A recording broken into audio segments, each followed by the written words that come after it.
రాయలవారు ఆ భక్తుడిని మీరు ఎవరు, మీ గురించి చెప్పండి అని అడిగినప్పుడు ఆ భక్తుడు నేను ఆంధ్రదేశమందు తెనాలి వాస్తవ్యుడను. నా తల్లి అక్కమాంబ, తండ్రి రాయనామాత్యులు. నా పేరు రామలింగ కవి. కానీ రామకృష్ణ కవిగా నాకు విద్య నేర్పే గురువుచే పిలవబడేవాడిని. ఇంటి పేరు గార్లపాటి వారు. కౌండిన్య గోత్రానికి చెందిన యజుశాఖ నియోగి బ్రాహ్మణుడును, వివాహితుడను. 2 బిడ్డలకు తండ్రిని. ఉదరపోషణకై తమ వంటి వారి కొలువును ఆశించి మిక్కిలి ఆశతో తమ వద్దకు వస్తున్నాను. కాలము నాతో చేతులు కలుపునట్లు తమ ముందు నిలిపింది అని చేతులు జోడించాడు రామలింగ కవి. కవిశేఖర, మీరు లీలాసుకుడుపై ప్రత్యేక గౌరవం కలిగిన వారే ఉన్నారు. అమృతతుల్యమైన గానాన్ని వినిపించారు. అందులో కొన్ని మార్పులు బహు చక్కగా కుదిరినవి. దానికి మీ గాత్రం తోడైనది.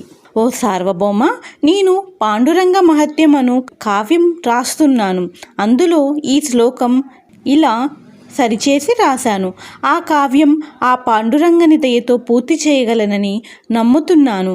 భీమరథి నదిలో స్నానం చేసినప్పుడు ఓ గొప్ప అనుభూతిని అనుభవించాను. ఈ పండరీ క్షేత్రం ఎంతో విశిష్టమైనది. నా కావ్యరచన ఇక్కడికి వచ్చాక నేను పూర్తి చేయగలనని ఉత్సాహంతో ఉన్నాను అని కళ్ళ నిండా తృప్తిని నింపుకొని చెప్పాడు. వారి సంభాషణ వింటున్న పూజారులు 2 పాత్రలలో దేవునికి నైవేద్యంగా పెట్టబడిన క్షీరాన్ని రాయలవారి కనుసైగలతో తెచ్చి ఇచ్చారు. కవీశ్వర, ఈ 2 పాత్రలలో ఉన్నది క్షీరమే. ఒకటి మీరు తీసుకువచ్చినది అంటే సాహిత్యలక్ష్మి పాత్ర, ఇక నేను తెచ్చినది ధైర్యలక్ష్మి పాత్ర. ఈ రెండిటిని మనం ఇద్దరం తక్షణం పుచ్చుకొని ఒకంత సేద తీరాలి. ఇందులో ఏదో ఒకటి తీసుకోండి అని పాత్రలు చూపాడు రాయలు. కొంత సమయం కూడా ఆలస్యం చేయకుండా 2 పాత్రలను అందుకున్నాడు రామలింగ కవి. వాటిని అటూ ఇటూ చూసి ఒకంత సందిగ్ధంలో పడ్డాడు. ఆలయ పూజారు చేష్టలుడిగి చూశారు. అసలే రాయలు ఆ పాలను తాగి సేద తీరాలనుకుంటుంటే ఈ వెర్రి పాపడు 2 పాత్రలు పట్టుకొని ఆ వెర్రి మొర్రి చూపులతో కాలాయాపన చేస్తున్నాడేంటి? రాయలవారికి కోపం వస్తే పరిస్థితి ఏంటి? ఇక మనం కలగజేసుకుని రానున్న ఉపద్రవానికి అడ్డుకట్ట వెయ్యాలి అనుకొని, అయ్యా రామలింగ కవి గారు, ఒక పాత్రను ఇప్పించండి, మన ప్రభువులు దప్పికతో ఉన్నారు అని లోగొంతుతో కోరారు. అందుకు రామలింగడు నవ్వి, ఓ పుణ్యపురుషులారా, ప్రభువే నాకు 2 మహోన్నతమైన క్షీరపాత్రలను ఇచ్చి వాటి గురించి వివరించాడు. జంటలక్ష్మిలను ఏ భక్తుడైనా వదులుకోలేడు.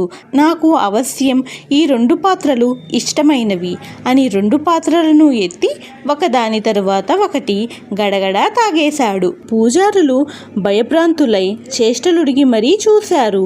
మహాప్రభు, నా జన్మ ధన్యమైనది. నా జీవనాధారమైన సాహిత్యలక్ష్మిని పాలపాత్ర ద్వారా నేను తనివి తీరా తాగాను. తమ వంటి వారి కొలువున మసలేందుకు అవసరమైన ధైర్యలక్ష్మిని మరో పాత్రలో పాల రూపంలో తాగాను. ఇందులో నా దోషం ఏమీ లేదు ప్రభు అని మిక్కిల వినయముతో చేతులు జోడించి నిలబడ్డాడు. బలిరామలింగ, నీ చమత్కారం నా మనసును ఎంతగానో ఆనందపరిచింది అని రామలింగ కవిని గట్టిగా కౌగిలించుకున్నాడు రాయలవారు. పూజారులు గుండెలపై చేతులు వేసుకున్నారు. హమ్మయ్య, పెద్ద ఉప్పెన తప్పిందనుకున్నారు. మహా తేజస్సుతో వెలిగిపోతున్న రామలింగ కవిని తొలిసారిగా వింతగా అయోమయంగా చూశారు. కవితిలకమ్మ, మీ గురించి లోగడ విని ఉన్నాను. మీరు ఖాళీ ఉపాసకులని.